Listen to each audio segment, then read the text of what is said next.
Thank you, Michelle, and good evening, friends. Yes, she said the talk is going to, well, it's entitled From Chaos to Cosmos. Actually, we will start a little earlier, before there was chaos. Hopefully, we will come to the point where there is cosmos. Cosmos means something that is organized, and chaos is something that is not organized. So the story begins before chaos, before there was rest. The universe is in a state of rest.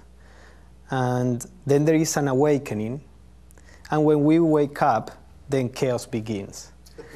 And with a lot of work, then we may turn that chaos into a cosmos, into something that is orderly. So today we are going to explore how Theosophy postulates the beginning of the universe. Was it created out of nothing? That is, for example, the view in Christianity, and it's also the view in science. You know, science says, well, there was nothing, and suddenly there was this Big Bang, and everything appears. Time, space, matter.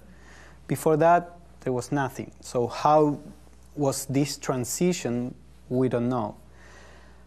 And it's difficult for us to make sense of the idea that there was nothing, and suddenly out of nothing, ex nihilo nihil. It's a very famous Latin phrase that is, out of nothing, something comes. So actually, whatever theory we have about the beginning of the universe is problematic, because our minds work based on concepts like time, space, and it's really difficult, if not impossible, to conceive anything that is beyond these patterns. You know, the German philosopher Kant would say there are some categories that our mind uses to perceive. So time, space, causality, we think everything that happens has to have a cause. And there is no way our mind can perceive something that is not based on those categories. So when we talk about the beginning of the universe, we are implying that before the beginning there was something, time or whatever we want to call it. So when does that begin? Before the beginning, what was there? In the Theosophical view, the idea is that there is an ultimate reality, an absolute reality. That is what the universe actually is. It never began, it never ends. That is what it is. And that reality may show different facets, different aspects. But the reality itself never changes.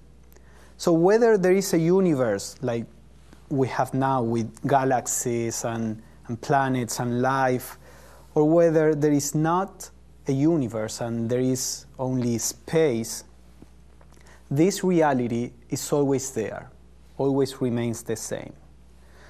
So the first question is, how is it possible that this reality remains the same when there is a universe, or if there is anything, there is a big difference there. Some philosophies tend to postulate that this reality changes. You know, there is nothing, everything is in dissolution, and when a universe is created, then this reality transforms itself into the whole universe. But if that happens, if that is true, then this reality could not be eternal, because that means that it accepts transformation. And whatever is transformed can end. You know, our bodies are constantly transforming, and at some point they will end, because that something is transforming means that it's composed by parts. These parts can be pulled apart. So, it's maybe many people, they just don't mind these things and don't think about it. But if we try to think about the beginning of the universe, there must be some view that makes some kind of sense to our mind. And the idea is that this ultimate reality never changes, and the appearance of a universe is like an illusion, in a sense. Illusion, or not that it's not real from the empirical point of view. Yeah, there is the Earth. Now, that the Earth is different from the ultimate reality is an illusion. For example, suppose that you have gold. You have the substance that is gold. You can create with that gold, a ball. You can create a person, the figure of a person. You can create the figure of a tree. You can create a lot of forms. But the gold itself is not affected by whatever form you create. So the absolute reality is like from a certain point of view, we could say is like the substance of which the whole universe is made, but the substance itself doesn't change. It appears to us as different forms, but it's just an illusion. It's how the substance is organized and produces forms, but it is never, the substance itself is never modified, it's never affected. Now, this substance that we can call it cannot be merely substance, because in the universe there is intelligence. So where did this intelligence come from? This absolute reality is said that is the basis for both intelligence and substance or matter. So this absolute reality is something. It's, Blavatsky says we cannot define it. Every time that we want to define something that is absolute, then we will make it limited and relative. For example, something that is absolute means that is the whole, that has cannot be compared, that has no parts. So, for example, if we say the absolute is red, just to give an example, we are meaning that the absolute is not green or yellow, so whatever we say the absolute is, we are denying the other qualities. So if we say the absolute is love, eternal love, what does it mean? That hate, which exists in human beings, is outside the absolute? If something is outside the absolute, then the absolute is not absolute, because there is something outside it. So the absolute is something in which every potentiality of the universe is there, just like that, as a potentiality. Anything that will develop in the universe is as a potentiality in the absolute reality. So Blavatsky would say we cannot really describe the absolute because any description is limited. And then she goes on to describe the absolute for 10 pages. So we have the habit of describing the absolute and saying we cannot describe it. Now, there is a reason, I think. Trying to perceive what the absolute is forces our perception, our consciousness to go beyond this mind that is made to differentiate, to classify. So meditating on the absolute, although we are not going to get the right idea, if we do it in a serious way, then at some point we realize that any attempt to classify it with our minds is not useful, and we can naturally drop our intellectual process, and a deeper perception may come. Because the absolute is ourselves, is our very essence. So, although we cannot think about the absolute, we can become or experience the absolute in us to a certain extent. No relative consciousness can experience the absolute. But I don't want to go too fine into the technicalities. The purpose of this series is more to give certain more general ideas. Then we may at some other point go deeper into this. So let me draw some chart or something like this that will help us understand better this model that Theosophy proposes. As we said, the absolute reality is the reality, is what is there, whether there is a universe or not. In Vedanta, for example, this is called Parabrahman. In Kabbalah, this is called Ein, or Ein Sof. And some philosophies don't have a real concept of the absolute. This absolute, as we said, has a potentiality for everything. So Blavatsky says there are two aspects to the absolute. One aspect will give origin to consciousness. The other aspect will give origin to matter. Matter and consciousness, or spirit and matter, are like the two poles out of which everything in the universe is made of.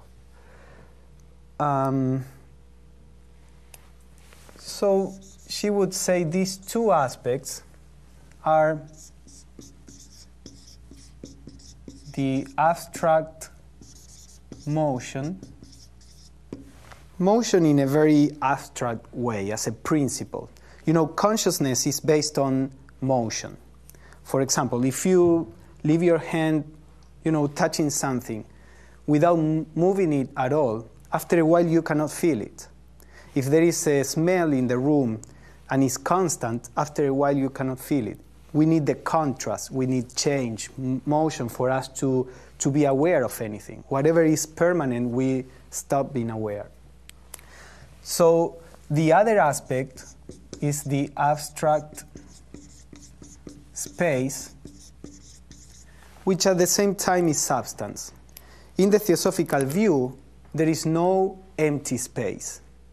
Space is in itself an energy, is in itself a substance, which is now being discovered by science also when they talk about this dark energy, for example. Dark in the sense that we cannot measure it. So it's like if it were dark, we cannot see it, we cannot develop a way to measure it.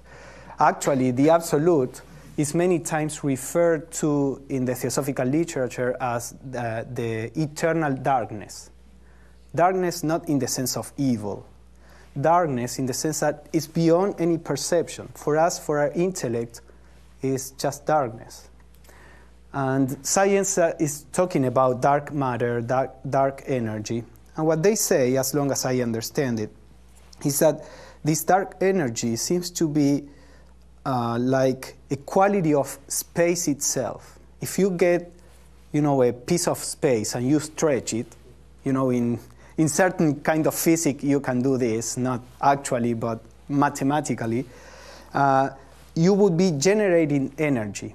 Usually if you have something, let's say sugar, and you put it in a glass, and then you put the same amount in a bucket, you will have less concentration of sugar in the bucket because it dilutes.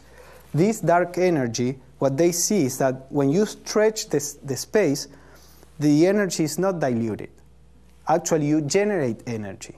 So now there are a lot of models that begin to explain the Big Bang and these things in a different way. But the idea is that space is not that inert, empty container that we thought of. And Theosophy always said space is living, is substance and it's energy, and it's also consciousness. So these two aspects are the absolute. It's not that the absolute has two parts. What means is that these are the seeds from which we will get consciousness, all kinds of consciousness. Ours, the consciousness that a dog has, or an ant, or a plant, or a bacteria. They all have a kind of consciousness. Of course, it's not the same consciousness, the one that a bacteria has with ours. But they are alive, they respond to stimuli, they, try to survive. So from these, all kinds of consciousness come about from the abstract motion, and from the abstract space, all kind of matter appears. You know, we have the physical matter, but in Theosophy, as we are going to see, there is also other subtle matter, that is, we call it emotional matter or mental matter, which is closer maybe to the idea of energy, the idea that we have of energy, but it's a substance that some people can even see if they are clairvoyant. So the idea is that this is the basic ultimate reality. Now, when the universe is at rest, only the absolute is there, and there are no forms. But at some point, the universe begins to awake. As we are going to see in the next, our next meeting, Theosophy postulates a cyclic process of creation and dissolution. At this point, we will see only how we are passing from rest to awakening and the creation or manifestation. So the idea is that the first thing that happens is that the seed of consciousness appears a seed of consciousness appears in the universe. The Greeks used to call it logos. In Theosophy, we call it the first logos. Logos means intelligence or means word. You know, in the Bible, in the beginning was the word. That the word is actually in Greek, and is the word logos. So in the beginning was the logos. And the idea of the first logos is like the seed of what is going to become consciousness. In Theosophy, we symbolize it with a circle and a dot at the center. The absolute is many times symbolized just by a white circle. So this is what will give origin to consciousness, and we are going to see how this applies to our psychology a little later. This is a state of perfect unity. You know, you see the circle and the dot there, symbolizing that there is unity, but now there is a differentiation. Now there is a center that will develop in the whole into the whole universe. So from the first logos, we have what we call the second logos. And the symbol is a circle with a diameter. As you can see, this gives the idea of duality. You see, this is unity. Here the idea of duality comes. The second logos is not an actual duality yet, but it's like a polarization in unity. You know, for example, you have an atom. Probably most of you know the atom has a nucleus that is positively charged, has positive charges, and then you have electrons around that are negative. So, but the atom as a whole is neutral. It has the same amount of negative charges as positive charges. So it's a unity, it's neutral, but you have two poles there that if you separate one from the other, you generate electricity. Actually, that's how we generate electricity. You separate the electrons from the nucleus, and that produces an energy that we call electricity. So the second logos is like the potentiality for this duality. It's still a unity, but now we have two poles, two, extremes or in this unity. And finally, we have the third logos,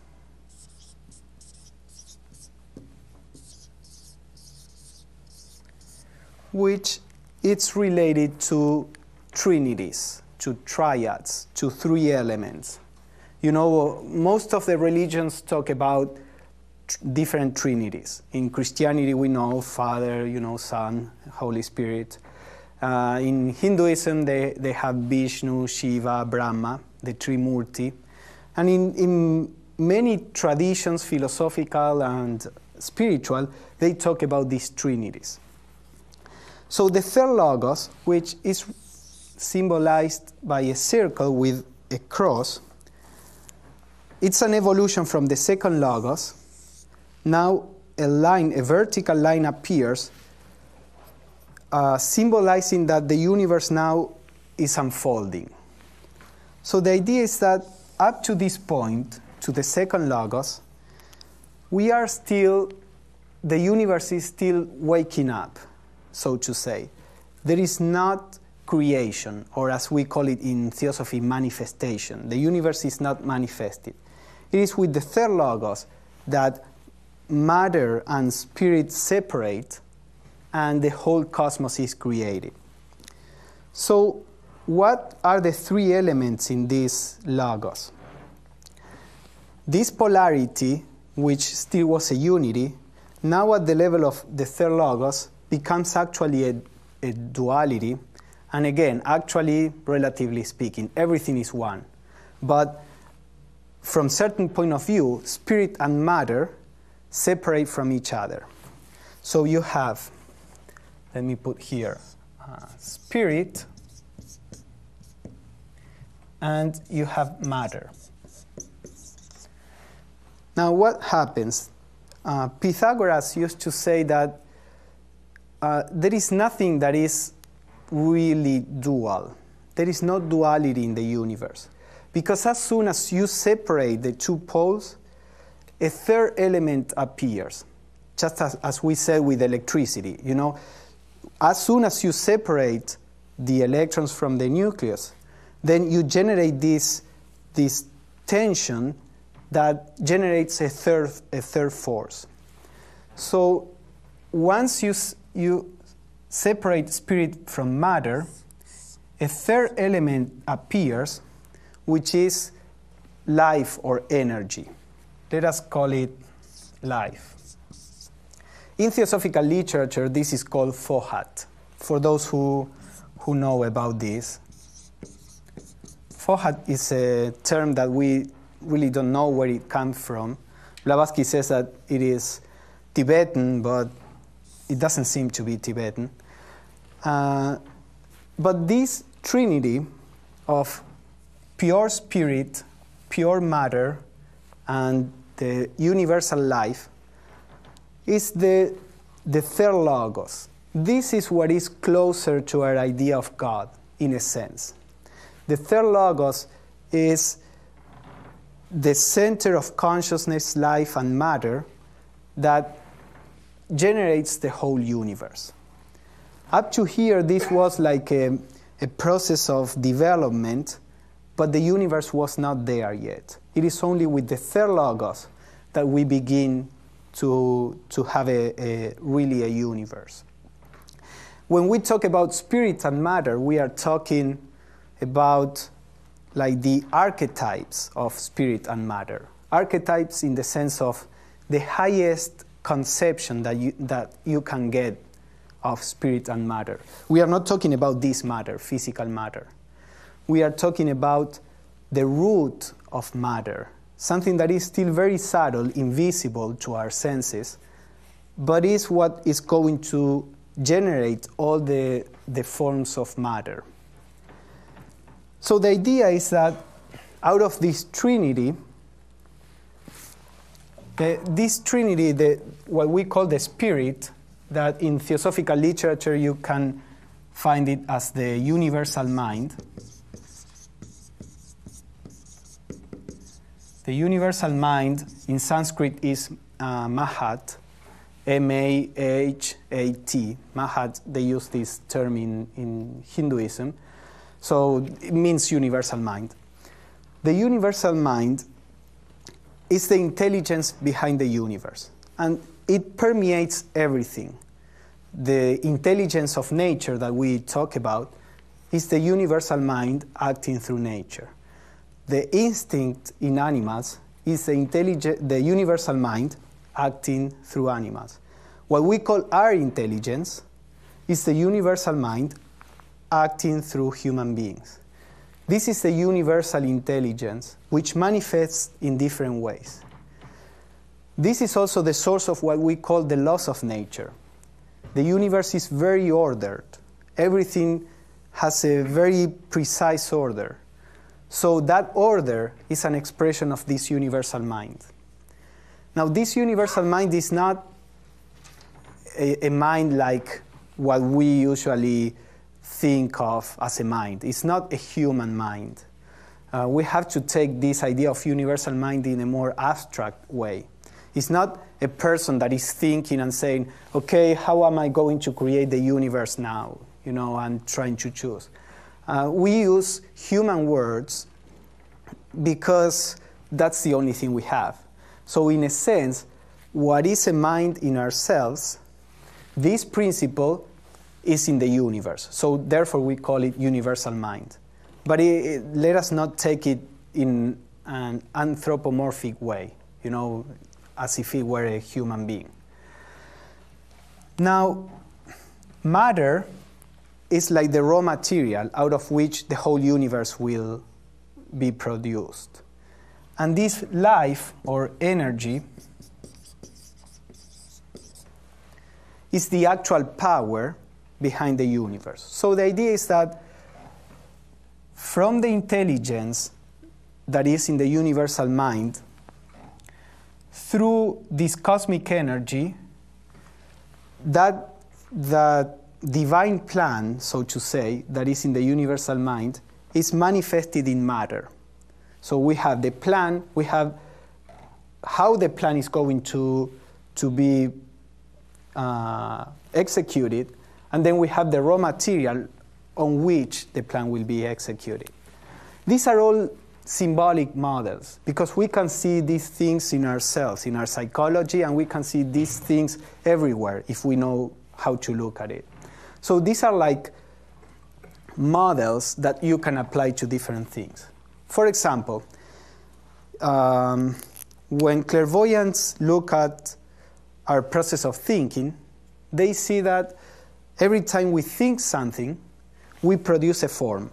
In Theosophy, it's called thought forms. You know, thinking in the Theosophical view is not something just subjective and that happens somewhere inside our mind. We think and we produce a form that can influence other people or places. So the capacity to think, which is in our mind, would be like the reflection of the universal mind. The mental matter of which the form will be created will be a manifestation of this, you know, primordial matter. And then the power that makes our thought into an actual form would be like this cosmic energy or fohat. In that way, for example, when we meditate, we can send, you know, influence to somebody that we want to help or to send good thoughts around. We are using these three elements. You know, our mind that produces the idea, the power to generate a thought, and the matter to generate the form. So this permeates everything in the universe. So the idea is that these three basic elements,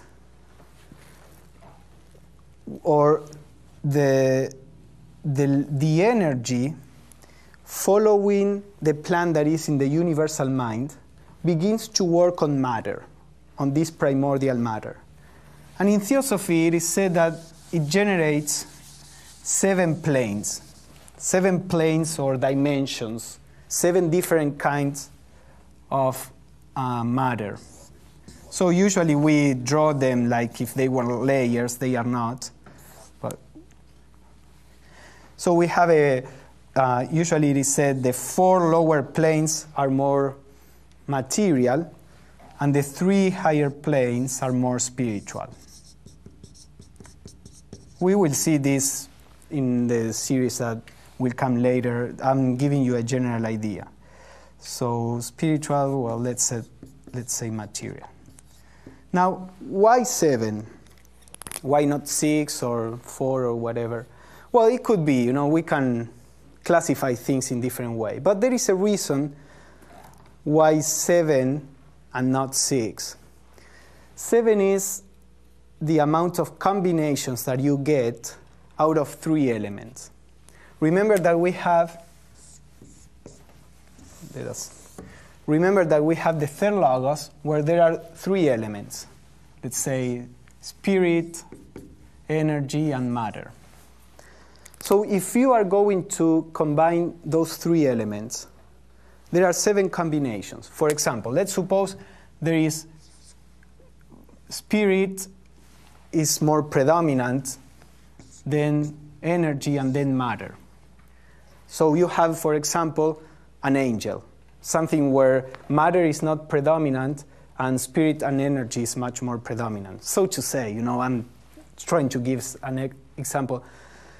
Or you may have a being where spirit is more predominant, then matter, and then energy. Or energy, spirit, and matter, energy, matter, and spirit. Or matter, spirit, and energy, matter, energy, spirit. These are all different ways that we can combine these 3 elements. We have 6 here. And there is one more possibility, one in which the 3 elements are in equilibrium, which is what it said in the universe at the beginning. All the elements are in equilibrium, and then they begin to combine in different proportions.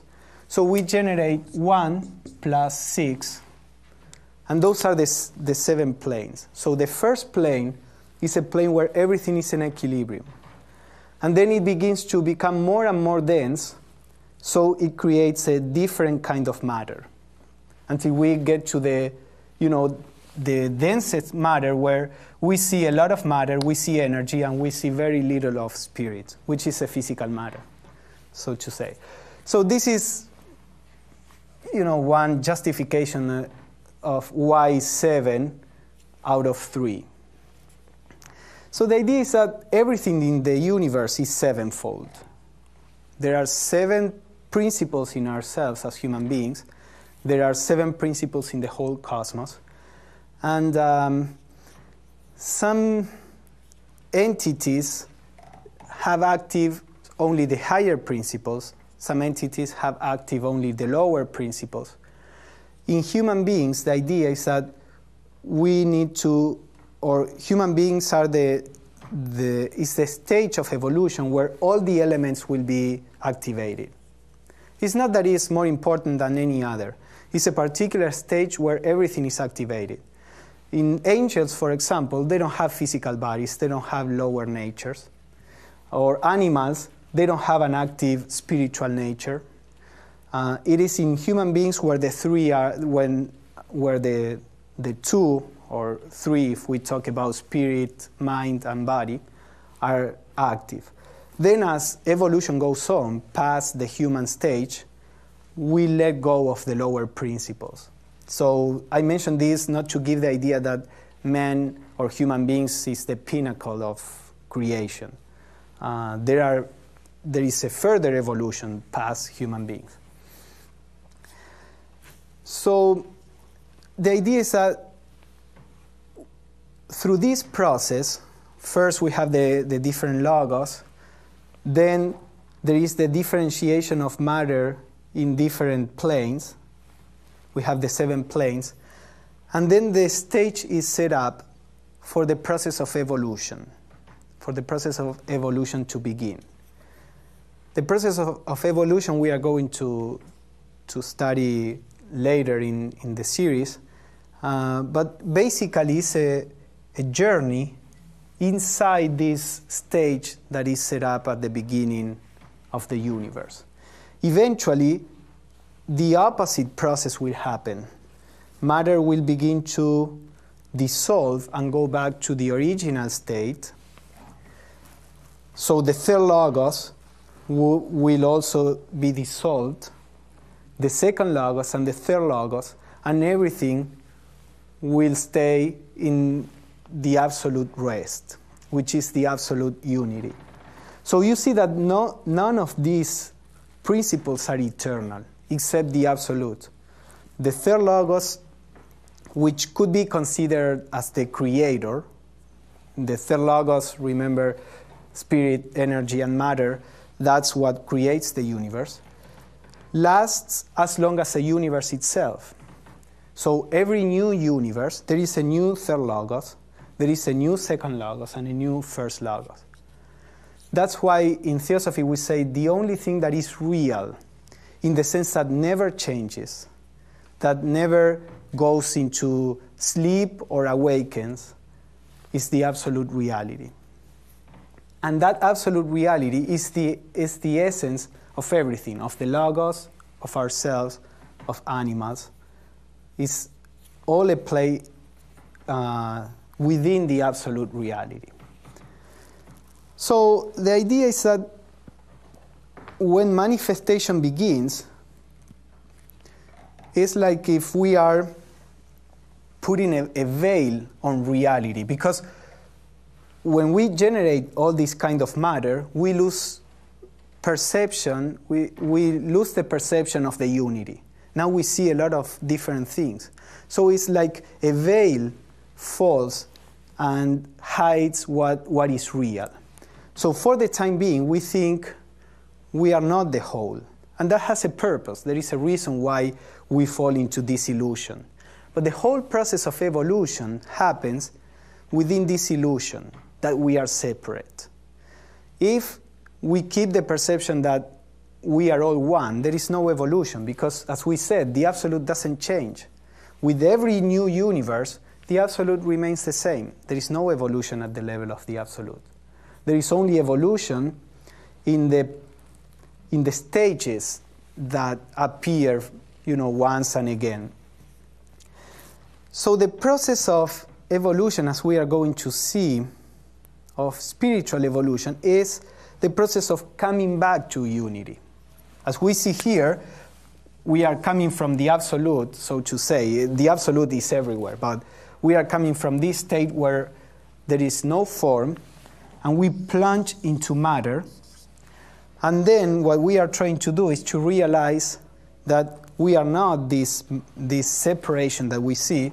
We have to go back to the idea of, or to the reality that we are the absolute. So we are reversing the process of manifestation.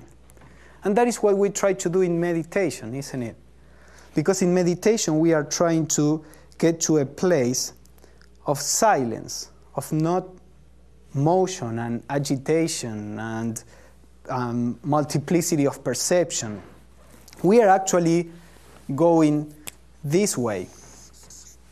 The third logos at the psychological level can be defined as three elements. The self, which is myself, I recognize myself. The non-self, everything that I see outside of myself is not self. Me, the rest, and the relationship that I have with the rest. My relationship would be this third element. So, because, for example, this is not only there. I have a relationship. I like it, or I don't like it, or I'm indifferent. There is a person, I like the person or not. So there is me, there is the other, and there is this relationship, my reactions to it. So when we are in our daily life, we are at the level of, like, the third logos, so to say. We feel we are different from the rest, and we are reacting to the rest. We are in relation to the rest. In meditation, the first thing that we try to do is to stop reacting to whatever is there. We try to calm down and just watch. So this triad goes into a duality.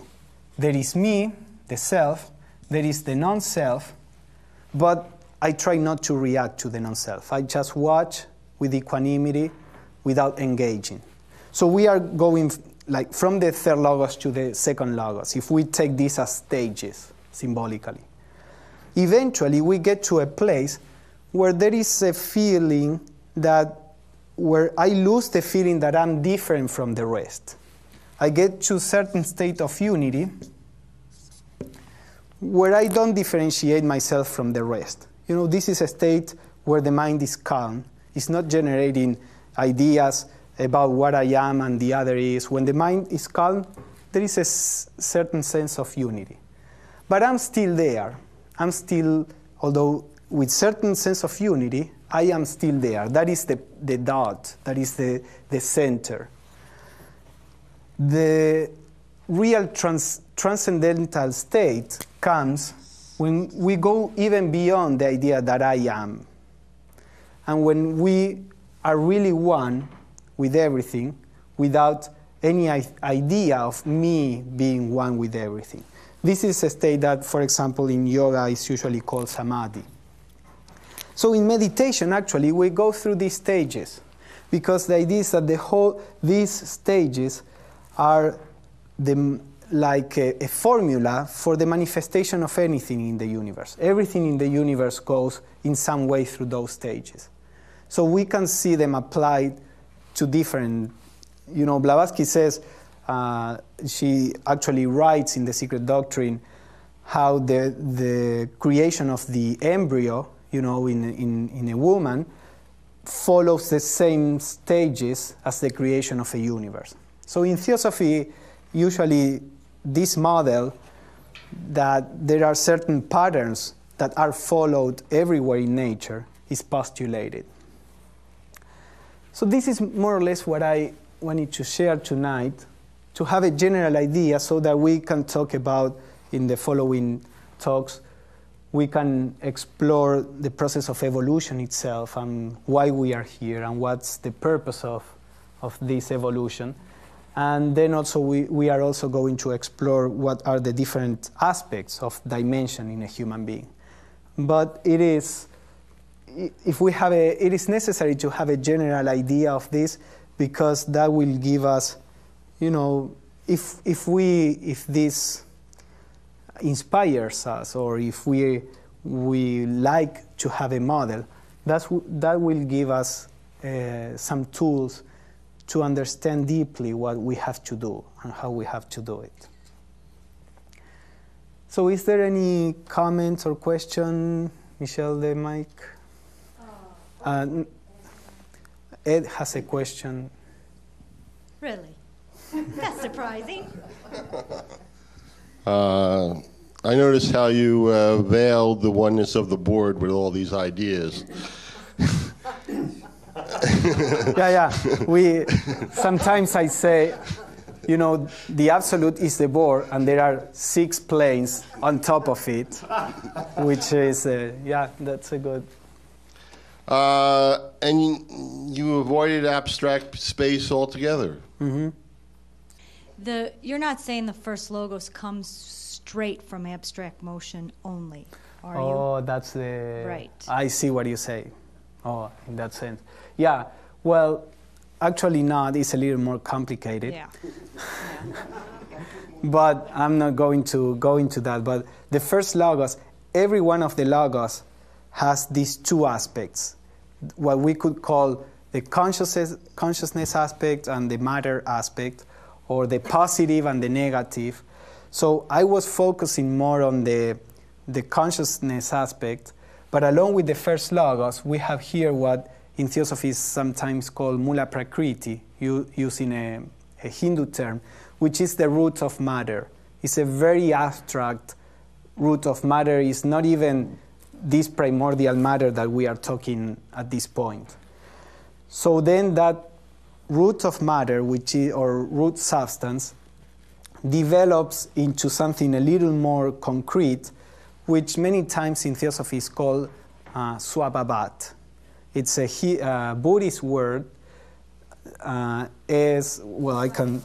can write it down here.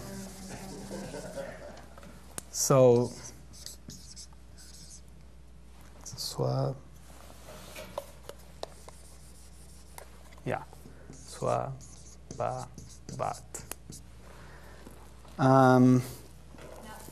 Now, is that where Swabhavat goes? Yeah, at the level of the second logos. So here we could put Mula Prakriti, but... because I've been through this a few times. And then, so you erased it, but your unity doesn't go back into abstract space. No. The unity, here we are still Mula Prakriti.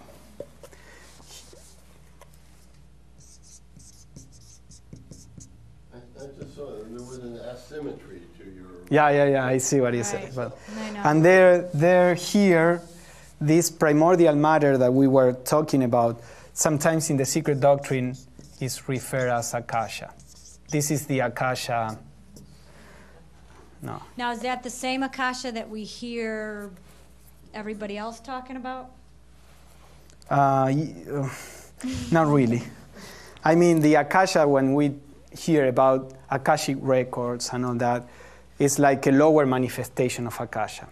The problem is that we have the 7 planes going this way, and then we have the 7 planes going this way, so to say. So we have, if this is Akasha, Akasha has also different gradations. So, but that's too complicated. So yes, we can follow the evolution of these 2 aspects all the way down, but there is not so much to say about the material aspect. I mean, I could describe what Blavatsky says about that, but I don't know if that makes a difference for our purposes. But now the diagram has a symmetry, it's balanced. Well, no, because your arrow still comes from abstract motion. Well, we can, but here would come from this. Okay.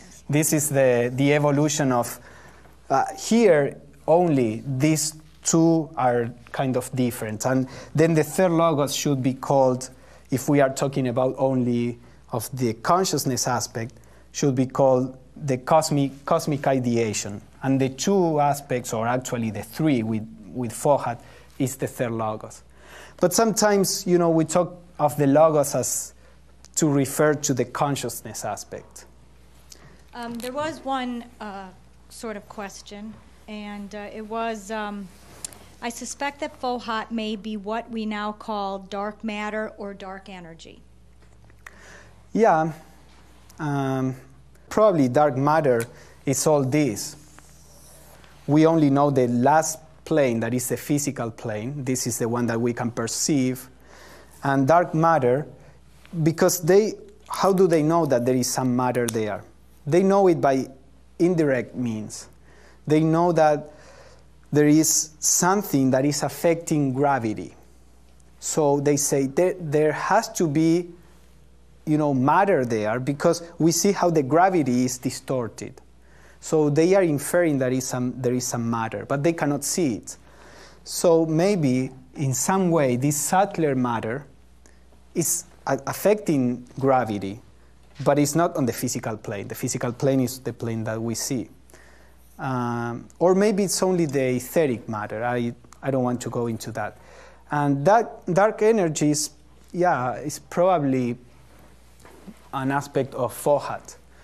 Now, it is always tricky to compare this with science, because science is constantly saying, oh, we were wrong, sorry. And then they change.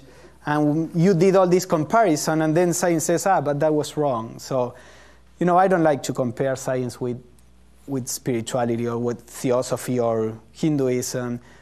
Science is too fleeting in that sense. The same way, they just don't admit to the necessary differentiation. Yeah, he's saying that religion also is the same way. That also they don't admit but they don't admit their mistakes. 2-part question. In certain literature, we hear about the divine. Is divine synonymous with absolute, in your opinion? Yeah, I would say, if we could call it divine, divinity, because the problem is that since we don't know anything about it, it's difficult for people to relate to it. St. Paul, in one of the letters that he wrote to the early Christian communities, he said the Greeks had statues for all these kind of gods, and they had one statue. Each god has their name and figure, form, the weapons, but he says there is a statue that is to the unknown God. And he says, I'm talking about this unknown God. So I doubt that the current concept of God in Christianity is that an unknown God. When you see how God is described, it is at least at the level of the third logos, or even lower in certain aspects. The mystics, the Christian mystics, they talk sometimes about the Godhead.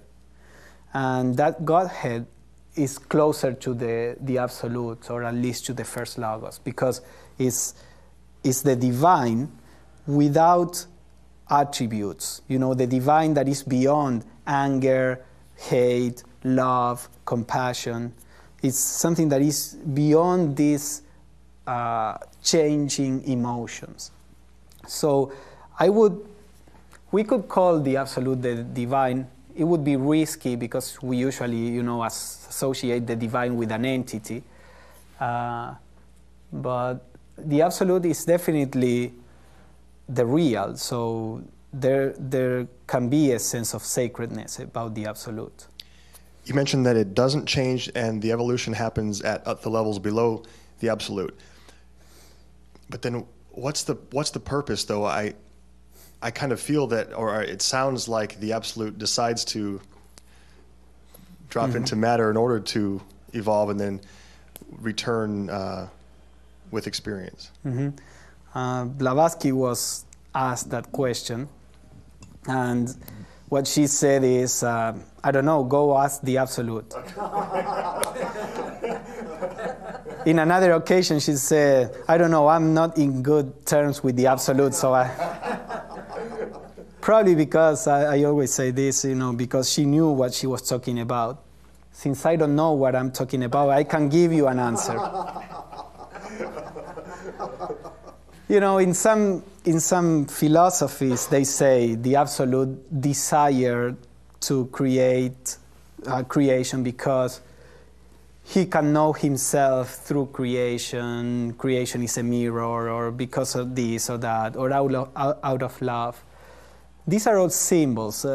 Actually, talking about the absolute is impossible. So this is something that we cannot grasp. But the idea is that without going into the absolute, the idea is that the process of evolution has a very clear purpose.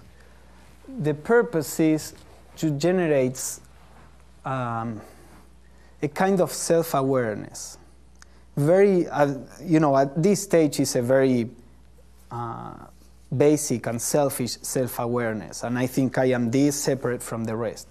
But in the case of an enlightened being, that person knows that he is everything, that he is a unity, that his body is just one part of himself. But there is an awareness that that is the case. So the purpose of evolution seems to be to generate that awareness of how things are.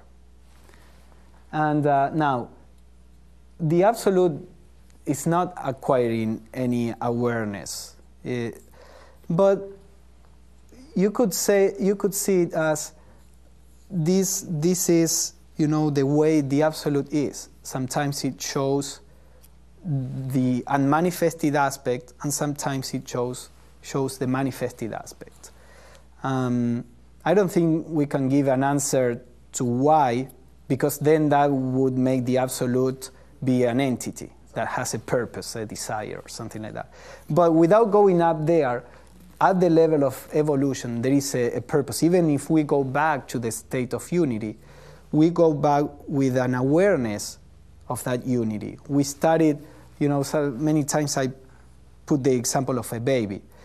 A baby, it is said that is in a state of unity. It doesn't recognize him as having a body different from the mother or from the environment. But he's not self-aware of that unity. It's just a given unity to him. It's not something that he can realize it. And an enlightened being realizes that same unity, but he's aware of that. Actually, that led Freud and other psychologists to say that the enlightened being was reversing to the state of a baby, like if that were a disease. But the idea is that there is a purpose in evolution. Now, for the absolute, that's something that cannot be answered. Was there a question on the internet? There was, but it was, I think we might have already answered it. He changed his mind. Yeah. It was, does the first logos come from both the abstract motion and abstract space? And that's when you... Yes, since there are so many questions, let me correct this. Yeah, We can call this pre-cosmic ideation. So, ideation is the possibility of generating ideas. An ideation, the idea with this word is to give, an abstract concept. For example, our minds can produce any number of thoughts, different thoughts. I can think of a tree, a lake, a person. Now, the potentiality to think anything that I want, that is this ideation, this pre-cosmic ideation. It's pre-cosmic because the cosmos starts here with the third logos. When it begins, chaos, I didn't say that. Chaos is this akasha. That's the primordial matter before it is organized in a cosmos. So from chaos to cosmos would be, this last part, from this akasha as it is differentiated and created into a cosmos. So the first logos, we could think of the first logos as the whole thing, because we are still in unity. Mula Prakriti is not different from the pre-cosmic ideation. But that, what is going to give origin to consciousness, that aspect of the first logos is called pre-cosmic ideation. The aspect of the first logos that is going to give origin to matter is called Mula Prakriti, or the root substance, to translate it. And so the root substance. Or pre-cosmic. Or pre-cosmic substance, yeah. Let us go. There are many terms that Blavatsky uses. Right. To be consistent, yeah. Thank you, Michelle. Erase that line. Okay, so pre-cosmic ideation and pre-cosmic substance. Then there's the second logos is tricky. Sometimes Blavatsky doesn't even mention it. But sometimes she calls it father-mother. Father-mother. In the sense that the two potentialities for masculine and feminine are there, but they are still together, as we said. And the third logos is it's called cosmic ideation. Now cosmic, because this is where the universe begins, manifestation, the cosmos begins. And akasha is called cosmic substance. And when these two manifest, appears Fohat, which is the cosmic energy.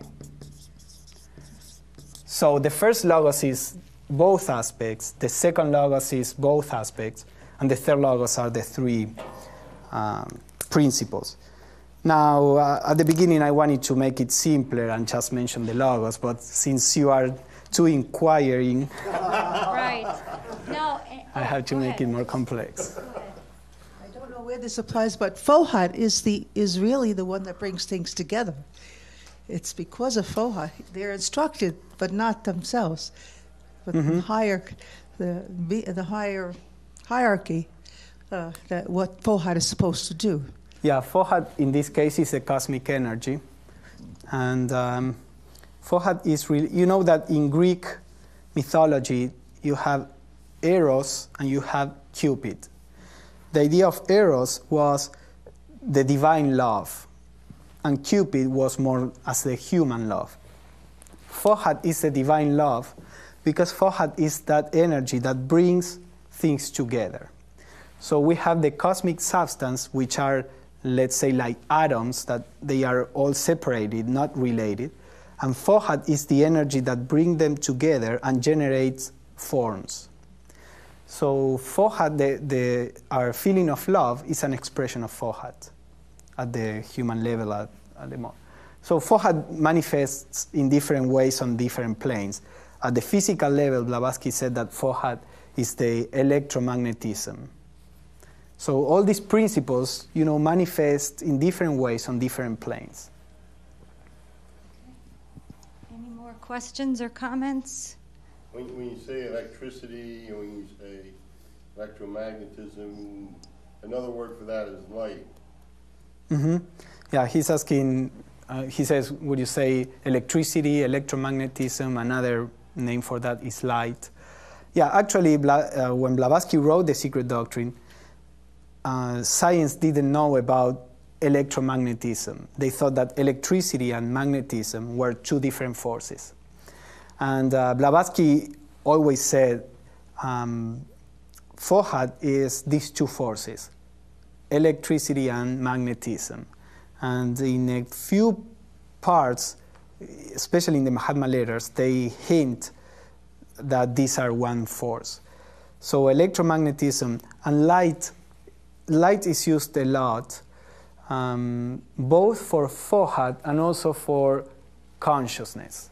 They are applied in different ways as a symbol. Light is applied a lot for those two aspects, but in different ways.